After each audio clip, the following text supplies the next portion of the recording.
کائنات کا ہر ذرہ اس بات کی گواہی دیتا ہے کہ قربانی کے بغیر زندگی ناممکن ہے۔ ایک طرف جہاں اپنے خواہشات اور چاہتوں کی قربانی انسان کو درجہ کمال تک پہنچاتی ہے، وہیں زندہ جانداروں کی قربانی بھی نظام حیات کی ضرورت ہے۔ جب ایک سرسبز و شاداب درخت کو کاٹا جاتا ہے تو اس کی گھنی اور ٹھنڈی چھاؤں سے محرومی کا احساس ہوتا ہے، لیکن اس درخت کا کٹنا بیکار اور بے مقصد نہیں ہوتا، بلکہ اس درخت کی موت دوسروں کی حیات کا سامان بنتا ہے، اور یہ درخت ڈوبنے والوں کے لیے کشتی، گھر کی حفاظت کے لیے در و دروازے اور بے شمار ضروریات زندگی کے سامان فراہم کرتا ہے۔ اسی طرح ایک دانہ کو جب مٹی میں دبایا جاتا ہے تو بظاہر وہ ختم ہوتا نظر آتا ہے، لیکن حقیقت میں وہ دانہ خاک میں مل کر اناج فراہم کرتا ہے اور دوسروں کی زندگی کو خوشگوار بنا دیتا ہے۔ گویا قربانی پوری انسانیت کے لیے زندگی بخش ثابت ہوتا ہے۔ قربانی کی تاریخ اتنی ہی قدیم ہے جتنی خود انسان کی ہے۔ دنیا کے ہر مذہب، قوم اور تہذیبوں میں قربانی مختلف شکلوں میں موجود رہا ہے۔ جیسا کہ اللہ نے قرآن مجید میں فرمایا، ہر امت کے لیے ہم نے قربانی کا ایک طریقہ مقرر کر دیا ہے تاکہ اس امت کے لوگ ان جانوروں پر اللہ کا نام لیں جو اس نے ان کو بخشے ہیں۔ انسانی تاریخ میں سب سے پہلی قربانی حضرت آدم علیہ السلام کے دو بیٹوں حابیل اور قابیل نے پیش کی تھی۔ روایتوں کے مطابق یہ دونوں بھائی ایک خاتون جس کا نام اقلیمہ تھا اس سے نکاح کے خواہش مند تھے، لہذا خود حضرت آدم نے قابیل و حابیل کو یہ حکم دیا تھا کہ تم اللہ کے بارگاہ میں اپنی اپنی قربانی پیش کرو، اور جس کی قربانی قبول ہوگی وہی اس خاتون سے نکاح کرے گا۔ لہذا حابیل نے اللہ کی رضا کے لیے اپنے بہترین جانور کو قربانی کے لیے پیش کیے، جبکہ قابیل نے گھٹیا اور ردی قسم کے گیہوں اور اناج کو قربانی کے لیے لایا۔ چنانچہ آسمان سے آگ اتری اور حابیل کی قربانی کو جلا دی گئی۔ اس آگ کا اترنا ہی اس بات کی دلیل تھی کہ حابیل کی قربانی کو اللہ نے قبول کر لیا ہے اور قابیل کی قربانی مردود ہو گئی ہے۔ یعنی حضرت آدم کے زمانے میں آسمان سے آگ کا اترنا اور قربانی کو جلا دینا قربانی کی مقبولیت تھی، اور اس طرح قربانی کرنے والوں کو صاف پتہ چل جاتا کہ اللہ نے اس کی قربانی قبول کی ہے یا نہیں۔ بہرحال حابیل و قابیل کے اس واقعے سے یہ بھی پتہ چلتا ہے کہ قربانی محض اناج یا گوشت کو پیش کرنے کا نام نہیں ہے، بلکہ خالص خداوند خدا کی رضا کے لیے سچے دل سے اپنی قیمتی چیزوں کو قربان کرنا ہی قربانی کا اصل مقصد ہے، تاکہ انسان خدا کے مزید قریب ہو پائے۔ قربانی کا یہ سلسلہ حضرت نوح علیہ السلام کے دور تک یوں ہی چلتا رہا، اور آپ کے زمانے میں بھی قربانی کا عام رواج تھا۔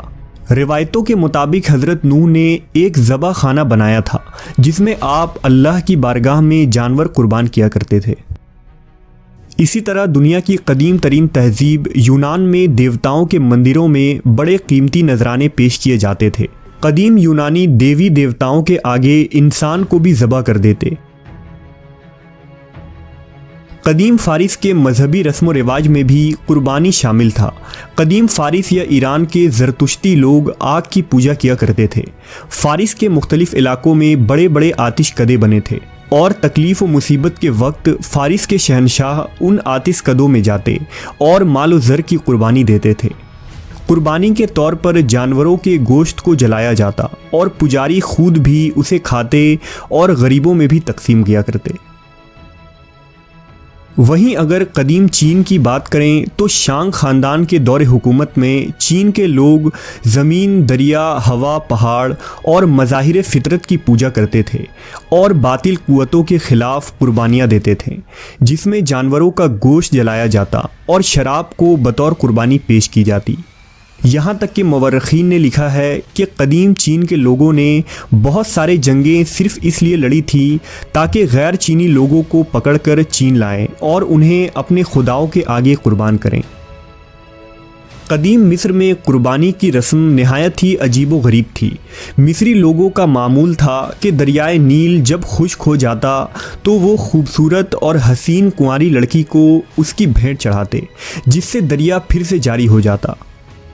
چھٹی صدی عیسوی میں جب اسلام کی آمد ہوئی اور حضرت عمر بن خطاب رضی اللہ تعالیٰ عنہ کے دور میں مصر فتح ہوا تو حضرت عمر کو اس رسم کے متعلق خبر دی گئی، لہٰذا آپ نے گورنر مصر حضرت عمرو بن عاص کو خط لکھا کہ اسلام ایسے غلط رسومات کو مٹانے آیا ہے، ہم ایسی غیر شرعی کام ہرگز برداشت نہیں کر سکتے۔ چنانچہ حضرت عمر فاروق کے حکم سے اس جاہلانہ رسم کو ختم کر دیا گیا۔ اگر ہندو مذہب کی بات کریں تو رگ وید میں جگہ بجگہ منتروں میں دیوتاؤں کے سامنے ذبح اور قربانی کا ذکر ملتا ہے۔ قدیم ہندوستان میں قربانی کے رسم برہمنوں کے ہاتھ سے کی جاتی تھی۔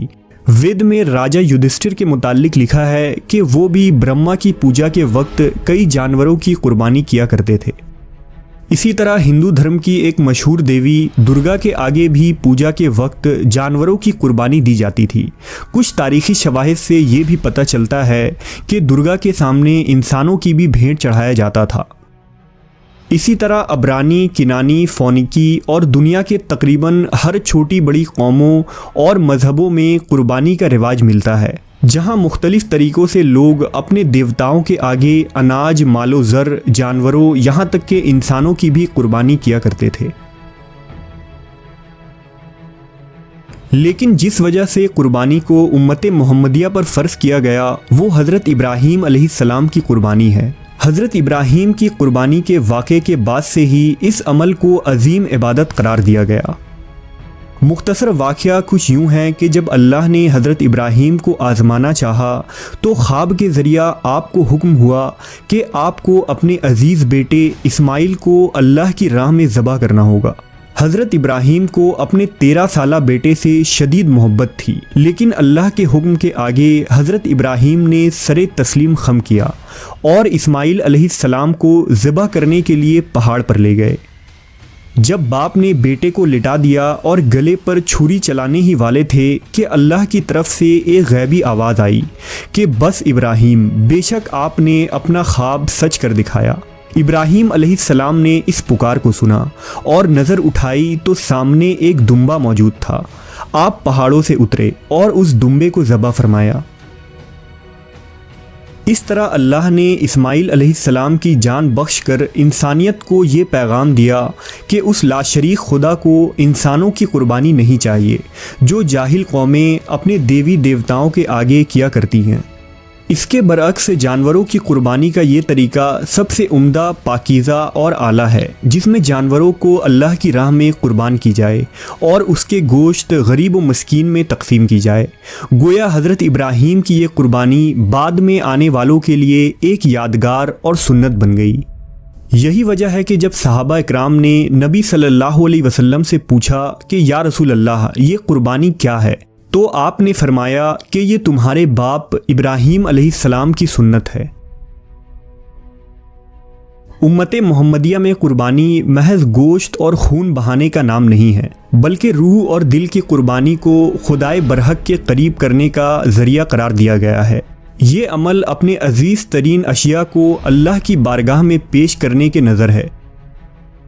آج وہ قومیں جانوروں کی قربانی کے خلاف احتجاج اور مذمت کرتی نظر آتی ہیں جو کبھی انسانوں کو دیوتاؤں کے آگے ذبح کر دیتی تھی۔ آج وہ لوگ مسلمانوں کو ظالم و جابر قرار دیتے ہیں جو کبھی عورتوں اور بچوں کو بھی دریائے نیل و گنگا میں بھیٹ چڑھانے سے گریز نہیں کرتے تھے۔ ابراہیم علیہ السلام کا واقعہ ایک باپ کا اپنے اکلوتے بیٹے کے خون سے زمین کو رنگین کر دینا نہیں تھا، بلکہ اللہ کے سامنے اپنے تمام جذبات، احساسات اور اللہ کے سامنے اپنے ہر قسم کے ارادے اور خواہشات کو مٹا دینے کا نام تھا۔